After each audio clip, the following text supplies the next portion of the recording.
Okay, so there are a lot of parts to this video, but I just encourage you to watch all of the parts. I will be putting down in the description box different little minute marks to let you know where you can skip forward to and what I'm going to be talking about. But yeah, I just encourage you to watch all of the parts, watch it all through, just so you get a better insight of what I'm talking about and the explanations for everything. Okay, stay tuned.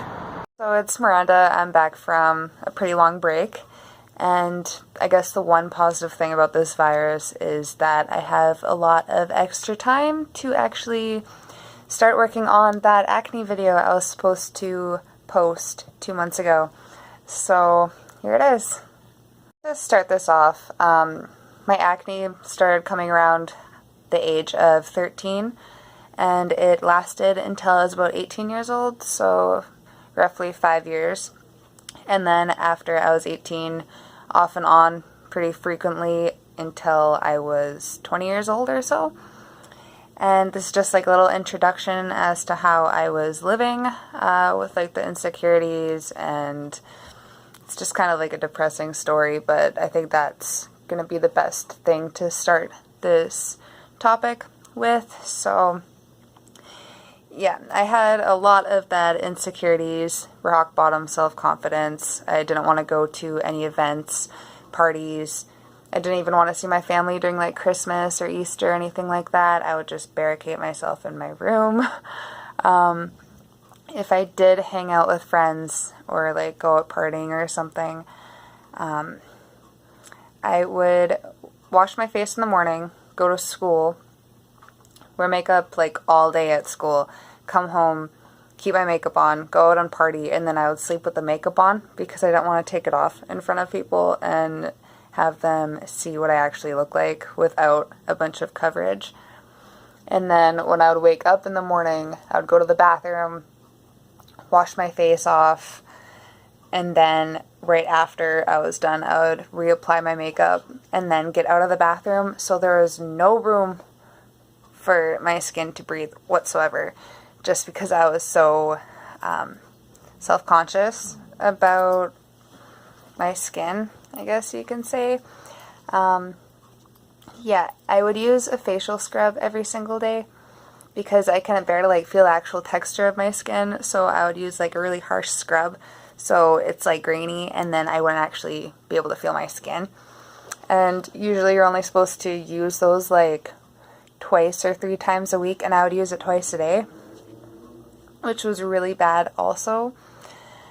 Yeah, I did exercise often, about 5 days a week, but I would exercise with my makeup on as well, and that is just like a breeding ground for bacteria and skin blemishes.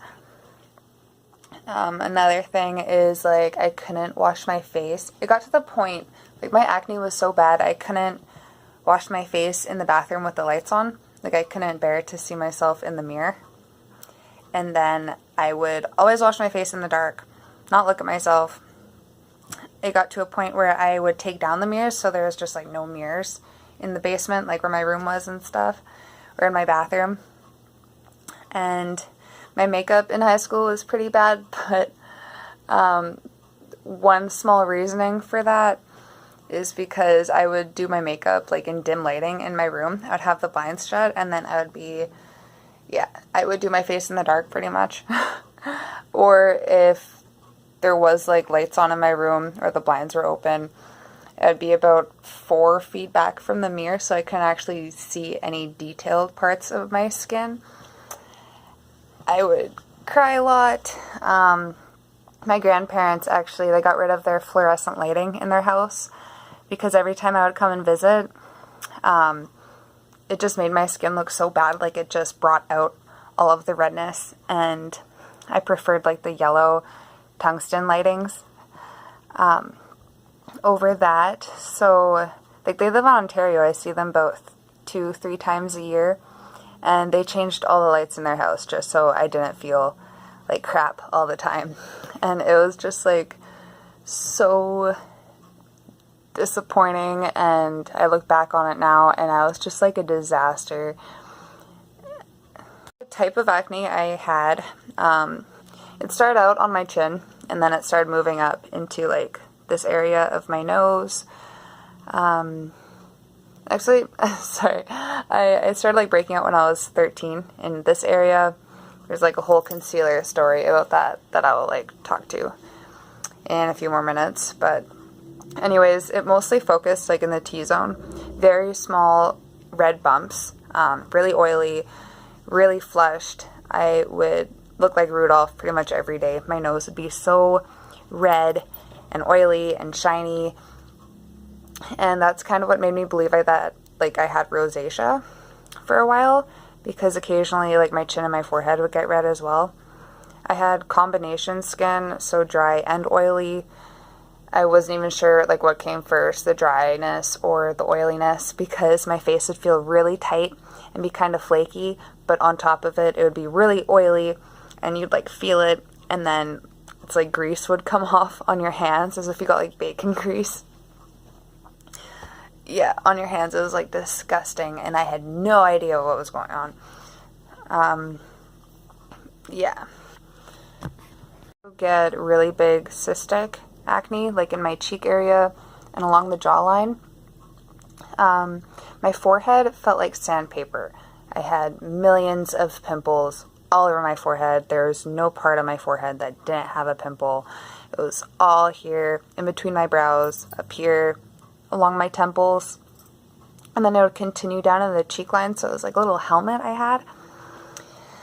And even like when I thought it was getting better from medication or this and that products, I still had hypertrophic scarring. So I'd have like a bunch of red marks, or dots, I guess you could say, that looked like blemishes, but no acne was actually there. It was just marks at like where it was on my face. So that was a whole other headache that I had to deal with as well. Back to the many doctor visits I've had trying to clear this up. Back then I didn't understand, same with my parents, that it was like a gut and health issue and not just you have a problem on your skin, put something on it, it'll get rid of it kind of thing.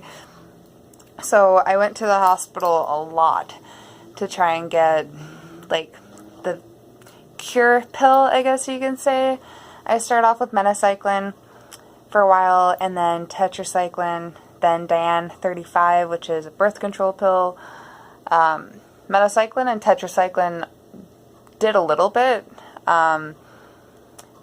What they did is, the pictures that I'm going to be posting at the end of the video, that was as best as it was getting with those pills, and I thought it wasn't going to clear up any more than that. When my skin was actually really bad, I refused to have any pictures taken of me, and if they were, I would eventually delete them if they're on the computer. So I don't have any photos to actually show anyone when it was really bad. But yeah, Diane 35 made me break out more, which is why like I don't use birth control, because I'm like really OCD about breaking out from it. Eventually I pressured my doctor into letting me take a course of Accutane, and if you know what Accutane is, it's usually for like a level 4 really bad cystic acne, which I didn't have, but I just felt so down and I hated my skin, and I was like, I want clear skin like a lot of girls have, put me on this. And it's so harsh that you can only take 2 courses of it, and that's it for the rest of your life. And I really didn't care. I took 1 course of it. He advised against it, but he just let me do it because I wasn't gonna let him change my mind. It cleared up my skin completely. I didn't remember ever having my skin that clear. I felt amazing. I could wear makeup now. I could feel good going out. I was confident enough to go out with people, stay over at people's houses and stuff. I felt glowing, but the thing is I had to get constant blood work done to make sure like my liver isn't shutting down. That's like a really bad thing. And my hair, like my scalp and my skin all over my body and my lips were so dry. I would have to moisturize so many times a day. And it like sucked knowing I can get so sick from this medication, like I can't stay on it. And I think after a few months taking it, I went off of it because my time was up. And then my acne started to come back again. So that's when I realized like maybe something else is going on in my body, and if I need to have, like if I am going to have acne for the rest of my life, then maybe I just need to learn how to deal with it. I started thinking like that after these upcoming dermatologist visits. But once those pills didn't work, my parents would bring me to Fort McMurray and Edmonton to get help with my skin. And a lot of dermatologists, I think they're just trying to take our money. I was told I had rosacea and perioral dermatitis. They performed blue light therapy on my skin, which would leave me with really patchy, flaking red skin for weeks, and I'd be super embarrassed to go to school, and people would ask me if I went somewhere and got a sunburn or what happened to my face. They'd use microdermabrasion on my skin and give me products to use at home. They gave me a lot of products, like 7 different bottles of different stuff that I'd have to put on my face. The doctor who actually told me I had perioral dermatitis made me believe that I was allergic to paper and nail polish. I couldn't wear nail polish, and then if I did, I couldn't touch my face. I felt like the lady on Holes who had snake venom in her nail polish. Like when she like smacks that guy in the face and it burns his skin. I acted like it was that kind of nail polish. I couldn't use toilet paper or Kleenex to blow my nose. Nothing with paper particles could touch my face. My parents bought me handkerchiefs to bring to school. I was going through a bunch of doctors and so many remedies that I was feeling like there was no hope to look pretty. And I was becoming like so confused and mentally exhausted. And like I felt like a guinea pig, because every time I would go to those skin clinics, they'd be constantly taking pictures of my face, like showing me zoomed in photos of what's going on, and they just want to like document the progress of curing it, even though I never got to the point of them taking a cured picture, which is ridiculous. I want to say that I'm not gonna have this video have at the end like something I'm gonna sell you or whatever.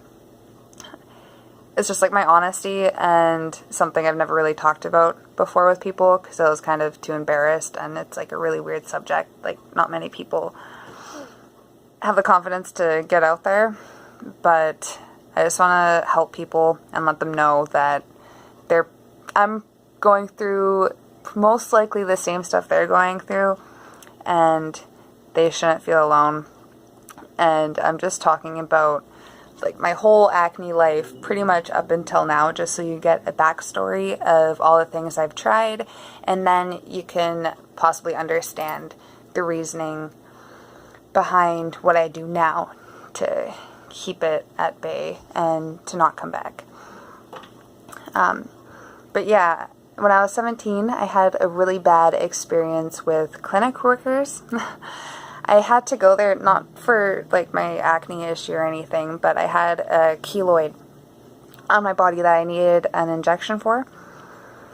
Not relating to my skin at all. Doctor was super sweet. It was like painless. I had to go up to the reception and pay for it. So I have insurance or something for it. And then this chick came up to me and she pretty much like told me I have complete shit skin, and she pretty much told me that I have a really bad complexion and she can help me clear it up and I can actually like become pretty. And I was like, you know what? Sure, why not? Like, let me try this out. You can do what you want to do. Just like, I don't want to go back to work, so. But yeah, they talked me into having a free makeup trial before I left. They harshly rubbed my face with makeup wipes, and it irritated the crap out of my skin. They took photos of my face when it was really red and irritated, showed me the photos, and I just felt like crap again. And then they had me lie down, which you should never have a client lie down for makeup because of, like, gravity is one reason. They had me lay back on my back on a medical table, and they put the most, like, least flattering, cakey makeup all over my face, and they didn't charge me for it, but they didn't even really tell me what they were doing, and they just made me feel really bad for how bad my skin was. And what I didn't understand is the girl doing my makeup, she had pretty much a cake face as well. A lot of makeup covering a bunch of cystic acne, and I'm like, you're telling me I have really bad skin and you can help me get rid of it even though you have really bad skin? That does not make sense to me. I left the clinic and my mom's like, what happened to your face? Like, you didn't have any makeup on today. You're going in there for a needle and then you walk out with, like, this. What's going on? That I have tried over the years, up until I was 19, from age 13. I'm not going to list them all. I know I'm going to forget some, but I'll try my best to list everything I have done so you can see how OCD and crazy I was about trying to clear up my skin. And you could probably see how it affected me mentally and kind of turned me crazy. But I've tried Clean and Clear, Proactive, the 4-step cleansing treatments like cleanser, toner, moisturizer, spot cream from like the same brand. It comes in a package, you know. I lived for Elta MD moisturizer. It's like tinted sunscreen. I got that at one of the dermatologist clinics in Fort McMurray. I forget what it's called, but I wouldn't leave the house without it because it like got down my redness. The last of the redness that I had after like taking the acne medication. I was constantly worrying about having clear skin. That I think that made my skin worse as well, like stressing out. I think that's why it started to spread and increase. Now that I look back, before I started breaking out a lot, my skin wasn't even that bad. Like it would have probably just cleared it by itself, but because I was so obsessed about it, like thinking it was spreading, I would use so many chemicals and products to get rid of it, and I think that was just irritating my face, making it worse. And I don't know why it didn't sink into my head. But I was craving so much knowledge, and I wanted to like learn and try everything I could. I'd ask my friends with skin like mine, or skin worse than mine, or skin like people with clear skin, what they do, and if they have any tips for me.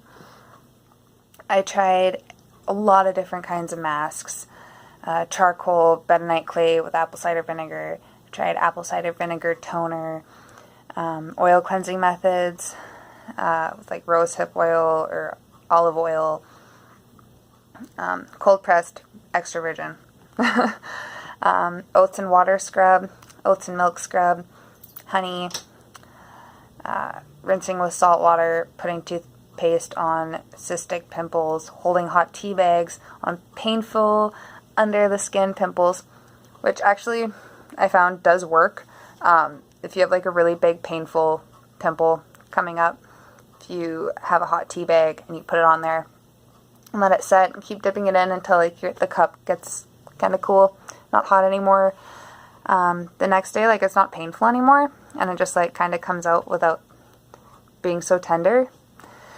I haven't had a big pimple like that in a while. I don't know if like it would still work, but I just know that's what worked when I was a teenager. I've tried egg white face masks, baking soda scrubs, Vaseline as a moisturizer, Cetaphil, Spectrogel, St. Ives scrubs, goat's milk bar, tea tree oil for spot treatment. Yeah, I used a lot. I had no idea why none of that was working. I would use non-comedogenic, sensitive, oil-free products, wash my face twice a day. I never touched my face during the day. I cut my hair out of my face. I didn't rest my face on my hands like this. I cleaned my sheets every week. If my sheets weren't clean, I'd sleep with my face on a clean t-shirt that I'd lay over my pillow.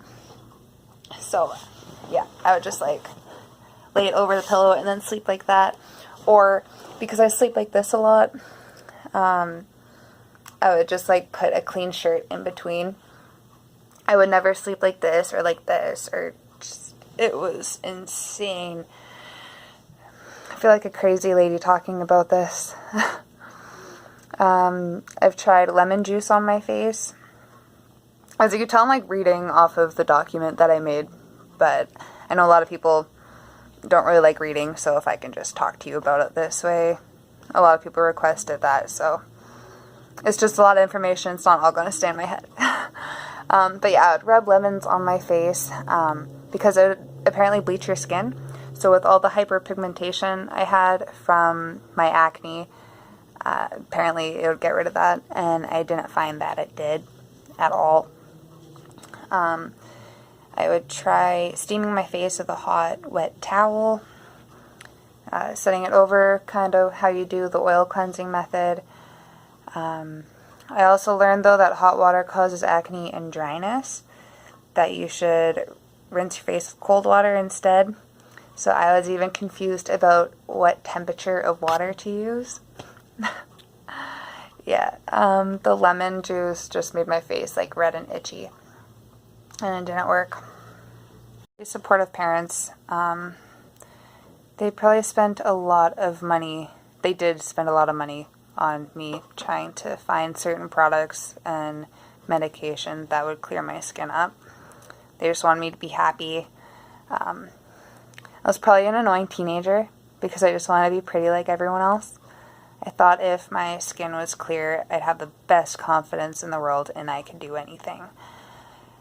I didn't realize, though, that once I was on Accutane and my skin was so clear, I just found other things to be sad about. Like, I don't know, you're always going to have flaws, and it took me a long time to realize that. The people you look up to or you're jealous of, more than likely, they have flaws that they don't like about themselves either.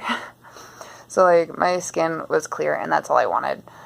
But yet, I would still feel down about, like, my nose, or, like, how small my boobs are or something, or, like, my flat butt, or, like, I have a lot of chub on my belly, just, like, little things like that, or my arms are too skinny, small eyebrows, like, just stupid things. And, yeah, those things didn't affect my confidence as much as acne did. I think acne topped it like crazy. But they did have a small part in it, and they definitely made me realize that looks aren't everything. My mom would still tell me I'm pretty. My sister and my dad would like go on and tell me that people they know have acne, and they've had acne for their whole life. And I know they're just trying to be supportive, but they would say, like, my friend Joe has a bunch of acne, and he's had acne his whole life, and if he didn't have acne, he wouldn't be Joe that we know, you know? And I'm just like, okay, well, thanks for that. That doesn't really help me, because I don't want to be known for that. Yeah, it kind of just gave me no hope. I thought I'd look like this for the rest of my life. They did buy me a couple of ebooks online that say they have the cure for acne. I even bought this stupid thing that tells me for like 3 days, if you just eat apples, it will clear up your skin. I did that. That doesn't work. I'm just happy I had a lot of supportive friends and family members that actually looked past my skin and would see my creativity and my talent. I was pretty into art in high school, and I like had this dream of becoming a makeup artist, but when I was a teenager, I thought with my skin I couldn't go into being an effects artist because I don't have like the ideal skin to be working on other people's skin, you know. That's like the worst mentality to have. The way you look doesn't like affect your talent or worth ethic, you know. It's just like a horrible attitude to have, and it just shows like how bad my confidence was. Really stuck with me for a while is, yeah, people make fun of you. There are bullies, like, in your life, right? Growing up, kids are mean. It's just what it is. I'm sure I've been mean to some kids too. But, like, teachers would make fun of me. They'd comment all the time, like, what happened to your face? Or they'd laugh at me. Did you go on vacation and get a sunburn? Are you allergic to something? Comment when my skin looks worse than it usually does. Or, like, be like, oh my god, you have, like, an apple on your nose or something. Like, pop it, or just some stupid shit. And my mom had to pick me up one day because before class even started, like, 2 teachers were making fun of my skin. And I was trying so hard not to cry in, like, math class. And then all of a sudden I just got up and then I couldn't focus anymore. And then I went to the office and I was like, Mom, can you pick me up? Because I don't feel comfortable being at school anymore. And this is, like, really embarrassing, but there was, like, a little meeting in the counseling office, and, like, other teachers had to come in, and they're sitting there with my parents, and I didn't have the balls to actually talk about it, because I was just embarrassed.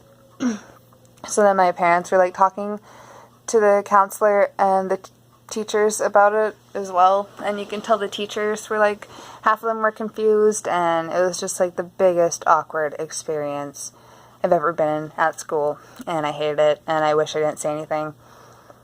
Especially growing up, when you're a kid and your brain's still developing, if you have, like, bad situations or people put you down, it just kind of, like, sticks with you, you know, and you don't really learn how to get over it after a while, like, when you start to grow up and stuff.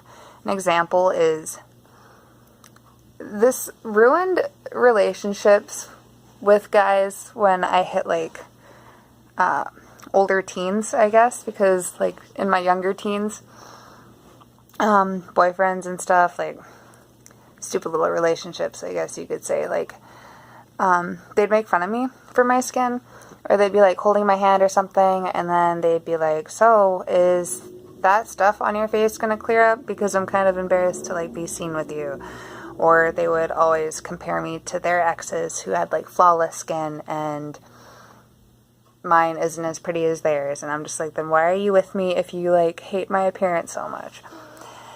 And yeah, like, my skin wasn't even bad at that time. Like, I probably had, like, maybe 10 pimples just on my chin and then one up here, and, like, the rest of my face was pretty clear. And yeah, it just made me eventually be so nervous to talk to guys. And then if a guy did like me or want to start dating me, I'd just constantly be asking for reassurance, like, if they had a problem with my skin, or, like, do they even care about it? What's their honest opinion? And they do to have their skin so nice. And then typical most guy responses is just water in the shower. And I'm just like, how does that make sense? Those older guys didn't even care about my skin. Like, they had 2 F's to give about it, which any mature guy would, you know. But I was just, like, so insecure after, like, all the things I've been through, and I would just need that reassurance, and they would be honest and say, like, I'm kind of obsessed, and I'd be, like, sexier if I had more confidence, and try not wearing so much, you're beautiful, like, stop mentioning it. But it wouldn't really sink in. I think it would just be, like, lies and stuff like that. But going back to that, like, the guys I know just using water on their face, and they have the most perfect skin I've ever seen. Now that I look back, I can see why it's that way. I'd be so confused because, like, the guys I know, they would just wash their face with water in the shower or sink. When they're sweaty, they just grab, like, some random towel and then wipe their face, and then they're done. They don't even wash it. They'd work out outside all day, get super sweaty, dirty, muddy, have, like, oil on their face. They come home and, like, wash it off with water. They rarely stress out. They don't eat perfectly. Like, they're fit, but they don't lose sleep over anything. And I thought it was just, like, a coincidence. Like, oh, it's probably good genetics, and that's it. Which is probably a small part, but later on in this video, I'm going to be talking more about the causes of stress, acne, and how it actually plays a huge part in the way your skin looks. And I didn't understand that, but it took a while for me to finally realize that a lot of my acne did come from stress, as well as other things like diet, sleep, sun, exercise, just staying calm. It was so bad I would want to distract people. I would do like makeup on my face and stuff, or cool effects. I would dye my hair vibrant colors. Not as much as some girls I know, but I do like different hairstyles, do makeup, like a lot of winged eyeliner just to like try and draw attention away from my skin. I would wear pretty fashionable gothic clothing, and then I slowly went down into like a sweatpants kind of emo vibe. I got a lot of piercings as well. I had about 30 piercings at one point, like just covered. And because I got so many piercings at once, like it was just so hard to take care of. I could make a new video on all the piercing issues I've had over the years. I think I'm down to 21 piercings now. But yeah, just like trying to wear funky clothes just to make distractions. People ended up associating me with like my talents, like my artwork, my paintings, my makeup, so that was pretty cool. And it seemed to be what they seen in me, and it's kind of what I wanted. So you finished part 1. I will put a link down in the bottom for part 2, or it'll be at the end of this video, a little box that you can click to continue watching.